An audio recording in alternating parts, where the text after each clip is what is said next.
Hello, everybody, and welcome to episode 46 of On the Road with AutoTrader, where we make car stuff simple for Canadians. My name is Jody Lyon. I'm the editor-in-chief of AutoTrader. And my name is Dan Alika, and I am AutoTrader's road test editor.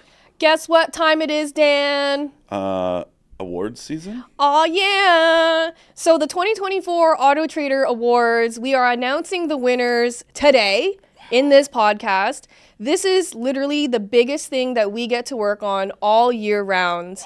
Our main goal at AutoTrader, but our team specifically, is to make car stuff simple for Canadians, right? Whoa. So we know that there are so many good options out there when you're shopping for a new car, and we know that it can be a little bit overwhelming, especially if you don't know where to start.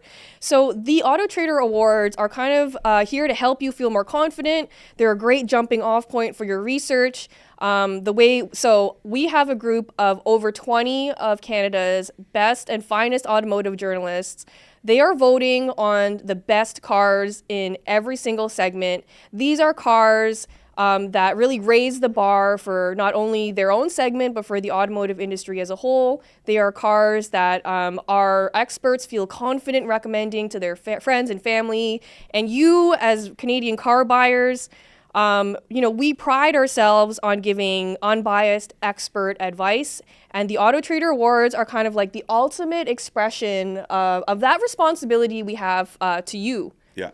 And before we get into it, big shout out to Jody, obviously, it really kind of quarterbacks this, but Andy Lynn, our production editor, does so much work behind the scenes on the awards program in particular, between the voting and organizing all of those votes and how they fall. It's honestly when I saw those spreadsheets, I was like, this is too much it's a wall of information that is just crazy to sort through. And I know a lot goes into it, and that's all Andy. So big shout out to him. And then big shout out to all of our, jurors that vote in this. I know it's, there's a lot of responsibility that comes with it. And I'm telling you, when you sit down to go through and vote, it's like that thought process, it really stops you in your tracks to be really think it through, because you understand the importance that it, does carry.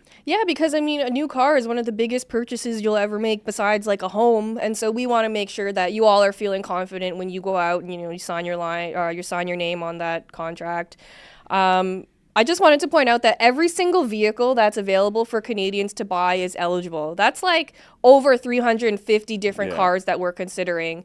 And so I'm super proud of the fact that the AutoTrader Awards are Canada's most trusted automotive awards and the most influential, which I'm super proud of. And I didn't make that up. That comes from third-party research, right? Would you also say that they're Canada's most comprehensive? I would say so, yeah, because we have a category for every single body style.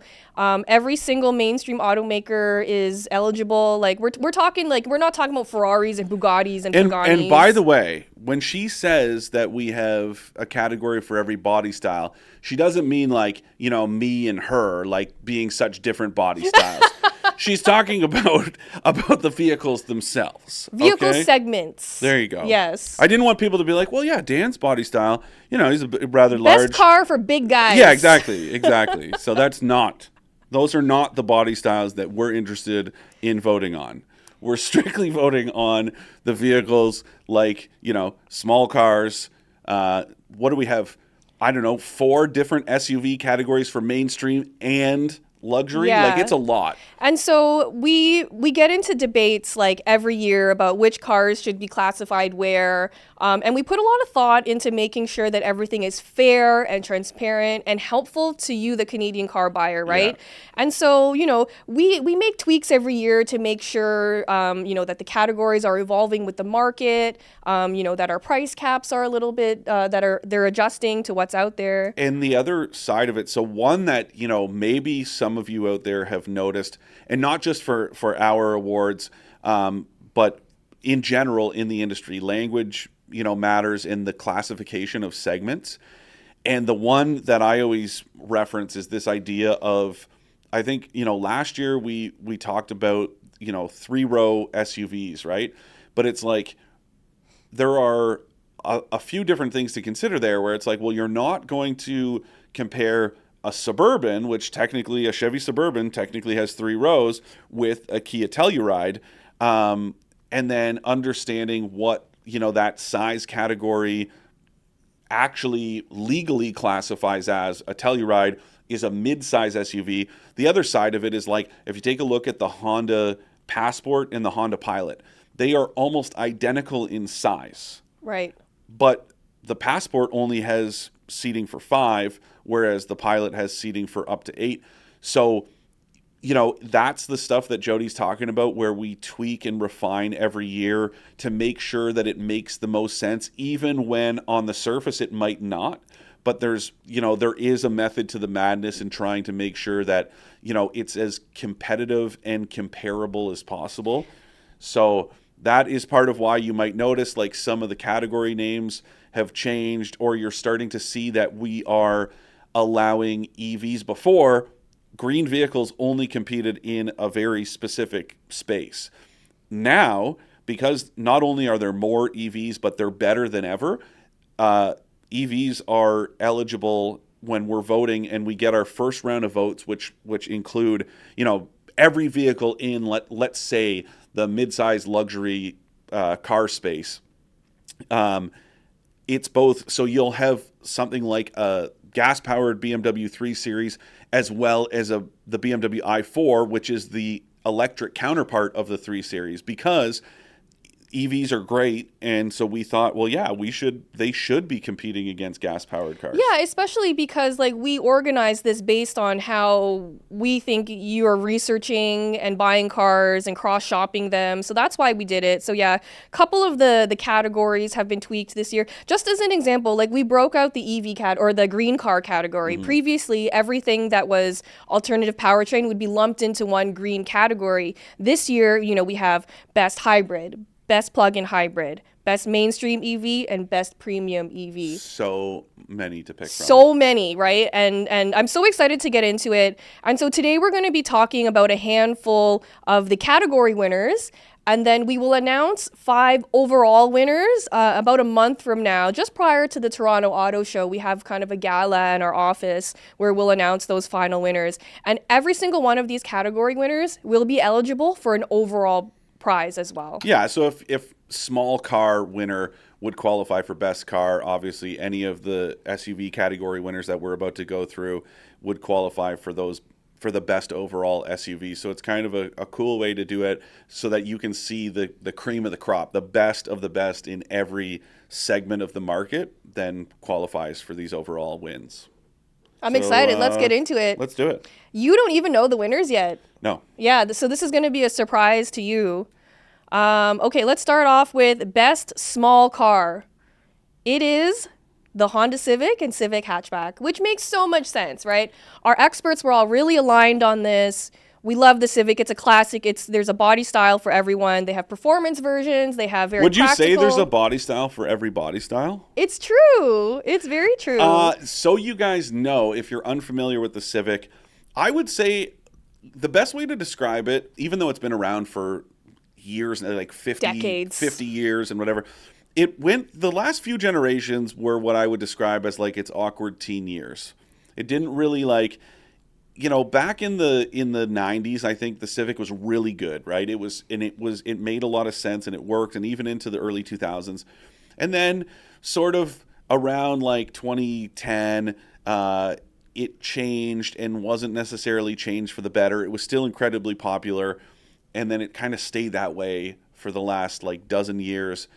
This latest generation Civic came out, and it's just fantastic in every way. It's really grown up a lot, too. Yes. Like, it's really found its footing stylistically. Hence the whole awkward teen years thing. It's matured. It's become a better car overall. Yeah, like the previous generation one, it was good, but it was kind of, awkwardly styled. They ironed out a lot of those kind of weird things that, those complaints that we had. Yeah. And the result is just fantastic. As a bonus, it's built locally here in Ontario, which we always love to see. Yep. Yeah, congratulations to Honda. What's another category you want to see? You can just pick one and I'll... Let's say subcompact crossover, because that's kind of... Okay. That's a really budding segment, both in terms of popularity and the number of entries. And I've driven a lot of really good subcompact crossovers. Okay, so the winner of this category, our experts have voted the Subaru Crosstrek. Well-deserved win. Very well deserving. I like the Crosstrek because it's so practical, and it's still affordable, and it's slightly larger than everything else in its segment. Yeah, it is quite literally an Impreza with more ground clearance. The Impreza has always been somewhat on the, it's been normally sized for a car, but once it's turned into a crossover, it benefits from just a bit more space than you might find in something like, I don't know, a Kia Seltos, for example. There's a bit more second row leg room. So if you've got kids, it's a great option. It's still super efficient. It's got standard full-time all-wheel drive. It's got a great advanced driver assistance suite, and there's a wilderness version. So if you want to look like you're, ready to go out into the backwoods, or you actually do want to go out into the backwoods, it is a great option. I went four-wheeling down in Arizona in it, and I wasn't surprised by what it could do because I've done some crazy stuff in Subarus in the past, but man, it was just like a little billy goat climbing up over everything, and yeah. Way more capable than anything else in its segment, right? It's true. Yeah, congrats to Subaru. I think Subaru needs another congrats too because our experts have also voted the Outback as the best compact SUV. The Outback. Yeah, that's a really... So I used to drive an Outback. Some of you may know, some of our loyal listeners may know, I used to years ago work at Subaru in the public relations department, and I drove an Outback, and I love it. My parents to this day still drive an Outback. My friends Carrie and Allie do. It's one of those vehicles that, it does look a bit wagony compared to most crossovers that size, but those who drive them absolutely love them because they are jam-packed with practicality, with functionality, and it's just the best of both, best of the car world and the best of the crossover world combined. It's the definition of a crossover. Oh, It's absolutely. a car meets an SUV. That's it. And again, the Outback, like the Crosstrek, also has like a wilderness version now too, right? Yeah. And it looks cool, super capable. I love the fact that they're so practical, and it just seems so well suited for Canadian life. Yes, it's true. What's another category you want to see? Maybe small truck. Small truck. Or what do we call that? See, this is, even for me, I can't remember the transition. So we call it the best compact / mid-size There truck. you go, because that segment has both shrunken and grown. In different ways. Yeah, so there was, I don't know, some of you guys may remember that there was, in the recession days, the segment went from like 5 or 6 mid-sized pickup trucks down to just 2. Now that segment has grown again. Plus, we've added 2 small trucks, the Ford Maverick and the Hyundai Santa Cruz. Obviously, you're not going to have, an awards category of picking just between those 2 and just the other 4 that exist. So we decided to, merge them and pick the winner of all of them. Yeah, so we kind of group vehicles in together based on like the jobs they're supposed to do, right? And so our experts have voted the Ford Maverick as the best one in its class. I think it won the year before, too. I think it did, yeah. And the Maverick's great because it comes as a hybrid. You can get it as a regular gas-powered truck. It is right-sized. But can I complain? Of course. I know it's coming. That you can't get the hybrid with all-wheel drive. It's so stupid. It is the one thing holding that truck back from, like, absolute perfection. I said it on an episode last year. That would be, like, the vehicle that I would probably eventually replace my Golf wagon with if the hybrid was all-wheel drive. Agreed. The fact that that does not exist is a huge miss. And Ford, clearly, people, including us, really like that truck. It's just one step away from greatness. Yeah, especially because Canadians love all-wheel drive. And so I feel like offering the Maverick with all-wheel drive, especially because the platform already exists, is kind of a no-brainer. So I'm a little bit curious why they haven't done it yet. Silly. But Still good a job well-deserved to Ford. win. Yeah, well-deserved win. Okay, let's do best hybrid. Do you have any predictions for which one won? I mean, I don't, but I will say, if I were picking, and this just goes to show you because it's probably not even the vehicle that won, I would probably pick the Toyota RAV4 as the best because it does so much. It's a jack of all trades, probably a master of none, but that's okay when it comes to something like that where it's got the size and the space, but it sips gas like a little tiny car. Okay, so you're close. Okay. The winner of the best hybrid is the Toyota Prius. Oh, which is new. You know what? Let me go back. I'm sorry. In the 2 episodes ago, our year-end wrap, you had asked me if there were any surprises in the year, any vehicles that stood out, good or bad, that I wasn't really expecting. The Prius has always been super efficient, but it's just a car. Like, that's the box it checks. Yeah. This redesigned one is fantastic on so many levels. Okay, so it retains that amazing efficiency. Yeah. Now it is also offered with all-wheel drive. Checks another box, right? Yeah. It looks really cool. When I Yeah. was driving it, I had a bright yellow one, Yeah. and people were stopping me in parking lots. Being like, wow, what is that? And it's a Prius. Like, how crazy. Yeah, it's shaped kind of like a door stopper in the best way possible. I love it. It's like a wedge I shape. absolutely love Yeah, it looks really, really good. And again, it's so efficient.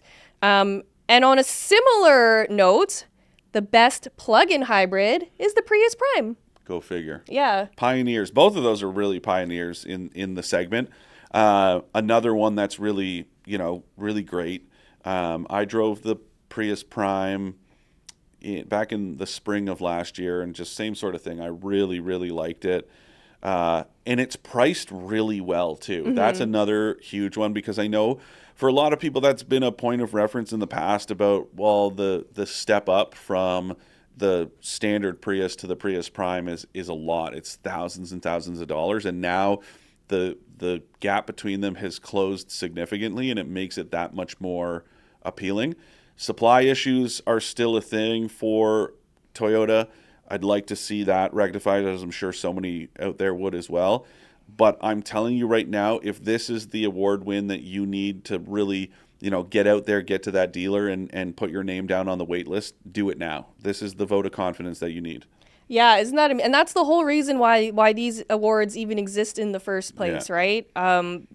Every single one of these vehicles really is just such a well-rounded package. They all go above and beyond what's expected to raise the bar. All very deserving. We have time for a couple more. What about best subcompact luxury SUV?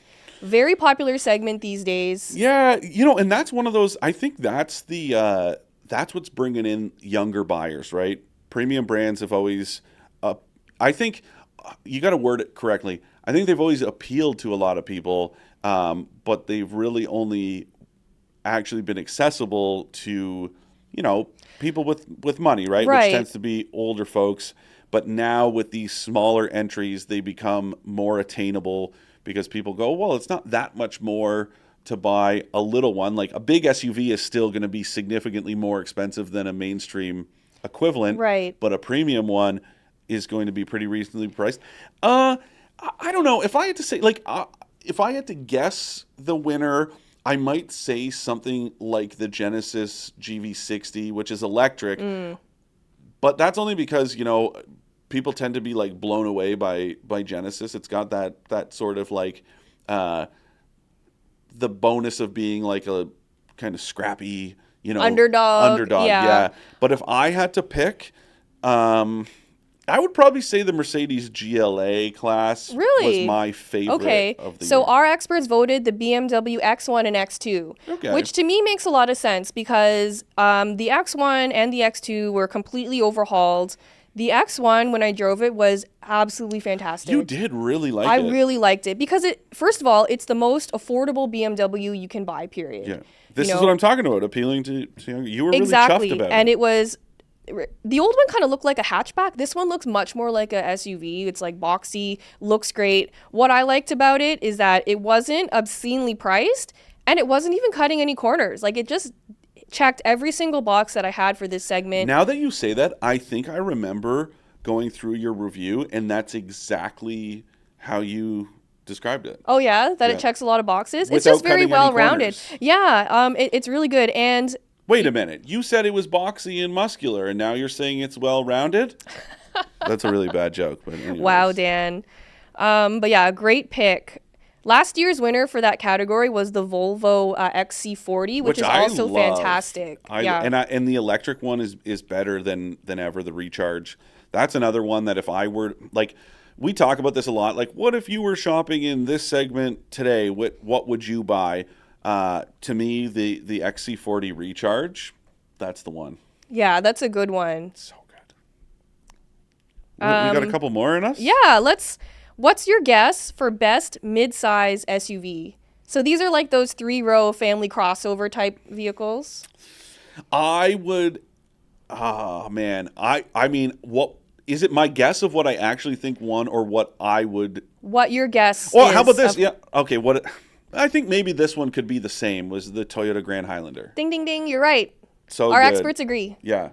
That's like, the funny thing about it is it's not like, okay, I've talked before about like the Kia EV9 is this like showstopper. It's all electric. The reason why it wasn't voted on is because it wasn't available.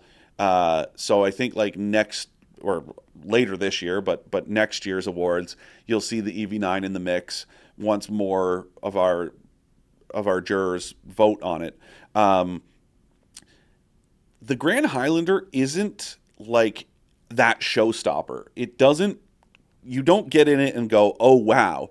But once you spend time with it, you're like, man, this thing does a lot. It's got all kinds of space. It's got a lot of thoughtful features, tons of storage. It makes a lot of sense for families. This is one of those wins that I love how independent Jody and I don't have any sway, any control except for our one single vote in each segment. But this is one that I am like, I'm so, proud and happy that it's won because it's such an easy one to get behind. Sometimes we get winners that I'm like, well, good thing this is a democratic process and not a dictatorship, because I would not have chosen that as the winner. Right. But that's why we have over 20 experts voting, right? Yeah, so it really is a democracy. Like, yeah. But this is one that I'm like, oh, sweet. Like, yeah, so it's always nice when our experts are kind of on the same page about certain vehicles, and it's easy for a lot of people to vote for like the sexiest vehicle in the lineup, and like the Grand Highlander is just super practical and it's very well done. It's not like the flashiest one, but I think the fact that it won just speaks about how good it is overall. And the best, Jody, the best part of it all is that the Telluride didn't win again. The Telluride has been a repeat winner in that segment for the last couple of years. And if you guys have ever watched my reviews in the past, it's one that's puzzled me a little bit. I don't think it's that good, and I'm happy to see a new winner in this segment. But a very well-deserved win. Yes. Yeah. Any other segments you're curious about? Let's do full-size truck. Okay. I mean, you can guess. It's got to be the Ford F-150. Of course it is. The Ford F-150 and the Hybrid and the Lightning are, as a lineup, it's just so robust. Yes. Every single year it's on AutoTrader's top 10 most searched list. Yeah. This year it was also on the top 10 most bought list. Yeah. It's been the best-selling, truck in Canada and the US for years now. But that's not just like because it's a de facto choice. Like Ford, you can really tell like every time there's a new generation or like a significant update to it, it's like that segment is so competitive. Mm-hmm. They're all raising the bar, and there are things I think like the Chevy Silverado and GMC Sierra or the Ram 1500 do better, but as a complete package, the F-150 just does it all. It's so good. And the fact that it's available in so many different powertrain options. The only one doing it. There's really an F-150 for every type of driver out there. Do yourself a favor and check out the Hybrid. If you're looking for a half-ton truck, the Hybrid is pretty phenomenal. I'm a big fan of that. I like the Lightning too, but if you're not ready to go all electric, but you're still interested, like don't bother with, a V8 or the gas only version, like go with the Hybrid. It does everything that those can with the added bonus of being super efficient. Yeah. And it's got that onboard inverter that I love. Your favorite vehicle feature ever. Maybe ever. Yeah. Okay, so best mainstream EV. This one was really surprising to me, actually. Our experts voted the Kia Niro EV as the winner in this segment. That is a surprise. And that's surprising because, again, that's not the sexiest choice in this segment. It's not the flashiest, but it is really good. I think, and it's funny because and I don't mind, this isn't like some, like top secret ballot after the fact. Like, I voted for the Niro as the best mainstream EV. And a big reason why was affordability and practicality. So it doesn't offer all-wheel drive, which I know sucks, but it's cheaper than most of the vehicles it competes with. It's got pretty good range. I do wish it was a bit better. And it also offers a ton of features. And I even like the way that the new one looks. I think it looks great. It's a little funky. It's a little out there, but it's pretty cool. That's a big win. Yeah, that's a huge accomplishment for Kia. Yeah. It was overhauled for the 2023 model year, I believe. Yeah, it looks really great. I think to get this win right now when there are so many great options out there is a major accomplishment for Kia. Yeah. Again, like to Jody's point earlier about it, like it beat out the sexy one, like the Kia EV6, the Hyundai Ioniq 5. Those two alone, I could understand because they're also very good.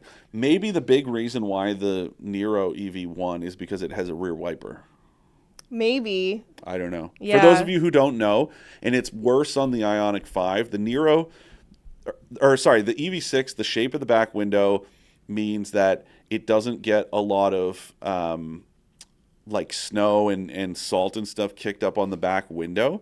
That kind of vortex helps. Whereas the Ioniq 5, it's just like, it's the worst. And the fact that it doesn't have a rear wiper is mind-blowing. I think it's coming for next year. I think so many people complained about it that they fixed it. It's not here for 2024. Yeah. That could be enough to get to earn my vote as the number one. It could be. It just looks so cool too. Yeah. Okay, so if you want to know the rest of the winners, you can visit AutoTrader.ca /awards. We have, I think, 28 different winners. So, if you're shopping for a new car, it's a great place to start your research. We also have like a full explanation of, what goes into the voting process, what makes an award-winning vehicle. We've got our jurors on there so you can see who, was involved in this process. You can see past winners as well. So if you do want to take a look back at last year's winners, you can do that there as well. It's a really great, like Jody said, it's a really great resource. Perfect. And before our Ask an Expert segment, here's a message from your friends at AutoTrader. Save time and money by using AutoTrader, Canada's most trusted place to buy and sell new and used cars. AutoTrader has the most cars, and one of the best features is price badging, so you can feel more confident that you're getting a good deal.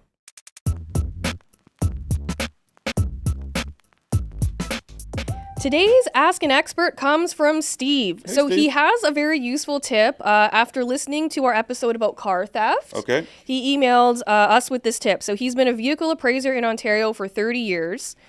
So he's had a lot of experience dealing with clients who have had their vehicles stolen, trying to get their actual cash value payout, for the insurance.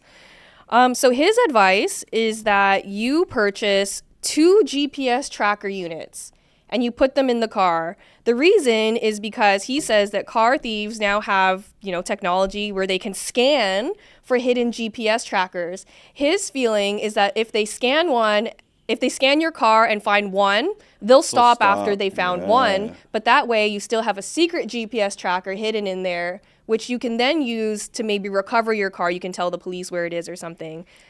That's great tip, right? Yeah, way to go, Steve. That's a good one. That's a really good one.